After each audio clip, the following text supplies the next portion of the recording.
We used Adobe Premiere Pro to edit our clip. We created atmosphere in our OTS by starting it off with a piano riff soundtrack which played long, slow notes. This created anticipation and drew the audience's attention to the character right from the start. The soundtrack played with the drum beat behind the piano, causing a flowing motion as Eli walks through the streets of Preston Park and Brighton. I used the title software in Adobe Premiere to create and place my titles.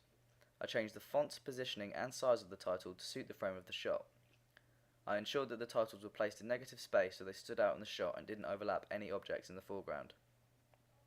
I used Kashandwort as the main font title and I coloured them either black, white and red so that they stood out in the frame.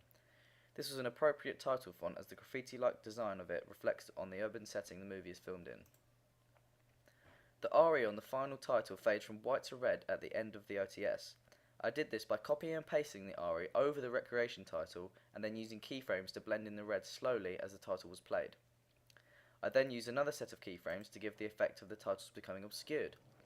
I placed the keyframes very close together so that they would jolt out of place and then back again very quickly. This became a nice touch to the ending of the piece. Within our OTS, I created a time lapse by shooting one shot for 10 minutes straight and then speeding up that shot in the editing process. We wanted our main character to be in real time, so we made sure no one walked into shot when we were filming. I then cropped Ewan out of the shot and played him in real time while it was covered over the other sped up shot, so that he was in real time and his environment was sped up. I had to change the brightness in this shot so that the outline of the crop wasn't noticeable. I had to use a series of cross dissolves also to make the entire shot flow seamlessly as Ewan put his hood up. To finish it off, I filmed a £20 note and placed it in the background of the time lapse and reduced the opacity so that it was slightly overlapping the main shot of the pier. This was used to relate back to the main character's desire for money. Another effect I put in was the flashing of money over the background of a shot of Ewan. I used two very short cross dissolves to bring in the money shot and then bring it out over a split second, giving the effect of a flash forward in the main character's mind. All the soundtracks and sound effects we used was from the website Incompetech, which allowed us to download different soundtracks for free. The soundtrack in OTS consisted of three separate bodies of sound, the first being a slow piano rhythm which turned into a flowing beat once the drums began to play.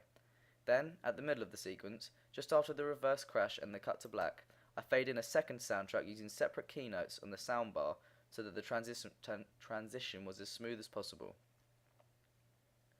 This rhythm was much faster, more suspicious and exciting than the first soundtrack, which enhanced the speed of the OTS and caused the viewer to be drawn in further to what was being played on screen. This builds up to a crack sound, which reinforces the sound of the package hitting the floor, and the flashback sample and a dirty wave track begins to play. There is now a much darker tone to the atmosphere, conveying the main character's thoughts, which are dark and twisted. The OTS then finishes with police sirens as Ewan walks away and the recreation title is shown. This created a criminal atmosphere relating to the urban environment the film is setting. It leaves the audience on a cliffhanger, encouraging them to find out more about the dropped envelope.